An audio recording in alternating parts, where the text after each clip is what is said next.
Hai teman-teman, selamat datang di IT News, tempatnya berita aktual dan fakta yang jarang diungkap media lain.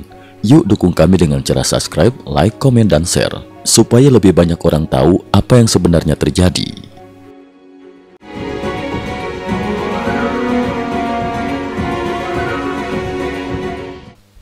Salam pemirsa, situasi keamanan di Rusia kembali memanas setelah sekitar 300 drone militer Ukraina melancarkan serangan besar-besaran ke arah St. Petersburg pada Minggu pagi 27 Juli 2025. Insiden ini terjadi saat Presiden Vladimir Putin sedang berada di kota tersebut untuk menghadiri perayaan Hari Angkatan Laut Rusia, salah satu event tahunan paling bergengsi bagi militer negeri beruang merah. Bandara St. Petersburg langsung ditutup, parade militer dibatalkan. Bandara utama St. Petersburg langsung ditutup secara darurat sebagai respon atas serangan tersebut. Lebih jauh lagi, parade besar Hari Angkatan Laut Rusia yang biasanya digelar di pusat kota, tepatnya di Sungai Neva dan rutin disiarkan langsung ke seluruh negeri, terpaksa dibatalkan demi alasan keamanan. Padahal parade ini merupakan tradisi penting yang menjadi ajang unjuk kekuatan militer Rusia di mata dunia.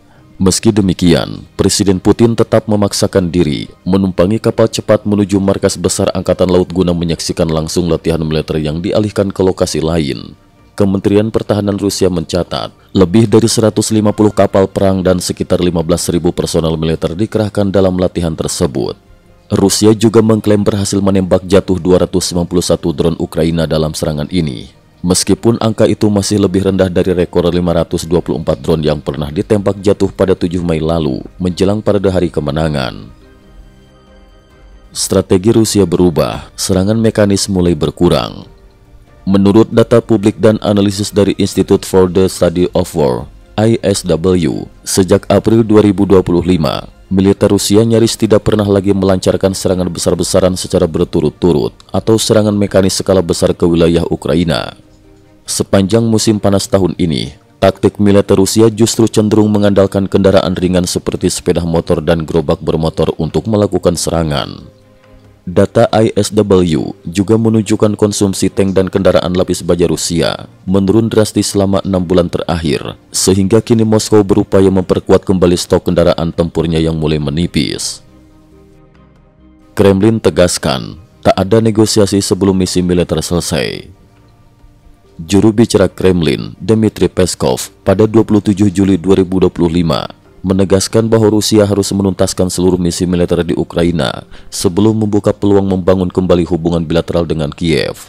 Sebelumnya pada 25 Juli 2025, Kremlin juga menegaskan bahwa pertemuan langsung antara Presiden Putin dan Presiden Zelensky hanya bisa terjadi jika proses perjanjian damai sudah memasuki tahap akhir. Trump dan Uni Eropa sepakati kontrak energi 12.000 triliun rupiah. Eropa tinggalkan minyak Rusia. Dalam perkembangan besar lainnya, Amerika Serikat dan Uni Eropa mengumumkan kesepakatan perdagangan energi terbesar sepanjang sejarah. Berdasarkan laporan Axios 27 Juli 2025, Presiden AS Donald Trump dan Presiden Komisi Eropa Ursula von der Leyen secara resmi menandatangani kontrak ekspor energi senilai lebih dari 750 miliar dolar AS, setara sekitar 12.000 triliun rupiah untuk beberapa tahun ke depan. Nilai ekspor tahunan diproyeksikan mencapai 250 miliar dolar AS, mencakup produk LNG, gas alam cair, minyak hingga bahan bakar nuklir.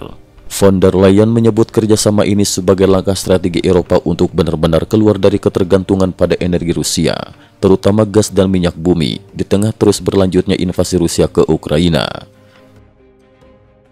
Sanksi baru Barat untuk Rusia, Ukraina bergerak cepat menyelaraskan.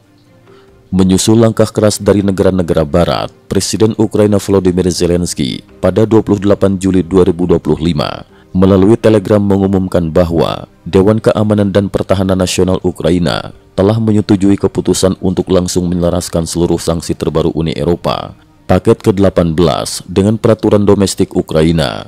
Sanksi ini berlaku bagi individu dan badan usaha, serta semakin memperketat blokade terhadap armada bayangan Rusia yang selama ini digunakan untuk menyelundupkan minyak secara diam-diam ke luar negeri. Badan Intelijen Ukraina menegaskan bahwa langkah ini akan mempersulit Rusia untuk memanfaatkan celah perdagangan global. Trump beri ultimatum 50 hari bagi Putin untuk setuju gencatan senjata. Dalam perkembangan diplomatik terbaru, Fox News melaporkan bahwa Presiden Trump kini mengambil sikap yang lebih tegas terhadap Kremlin. Trump memberi tenggat waktu 50 hari kepada Presiden Putin untuk menyetujui gencatan senjata. Jika tidak, Trump mengancam akan mengenakan bea masuk super tinggi, bahkan hingga 100% bagi negara manapun yang masih membeli minyak dari Rusia. Sejak kembali ke Gedung Putih, inilah pertama kalinya Trump menyatakan dukungan terbuka untuk penandatanganan perjanjian senjata dengan Ukraina sekaligus mengeluarkan ultimatum langsung kepada Moskow. Amerika Serikat, Inggris, dan Kanada kini semakin kompak dalam memberlakukan sanksi-sanksi baru, sementara Kementerian Keuangan AS secara aktif memperbarui daftar individu dan perusahaan asal Rusia yang masuk daftar hitam. Pemerintahan Trump tampak lebih mengedepankan tekanan ekonomi dan diplomasi, bukan aksi militer langsung demi memaksa Rusia kembali ke meja perundingan. Analisis dan tanggapan publik. Apakah tekanan ekonomi dan diplomasi yang diterapkan oleh AS dan Uni Eropa cukup ampuh memaksa Rusia menghentikan perang dalam waktu 50 hari? Akankah Putin bersedia menyepakati gencatan senjata sebelum ancaman sanksi ekonomi global benar-benar menghancurkan ekonomi Rusia? Silakan tulis pendapat Anda di kolom komentar dan ikuti terus perkembangan terbarunya hanya di sini. Cukup sekian dulu, terima kasih atas perhatiannya. IT News juga memiliki channel di platform kancing.com. Mohon kunjungan dan bantu subscribe agar bisa mengikuti perkembangan dunia tanpa batas. Terima kasih. Link kancing ada di dalam description.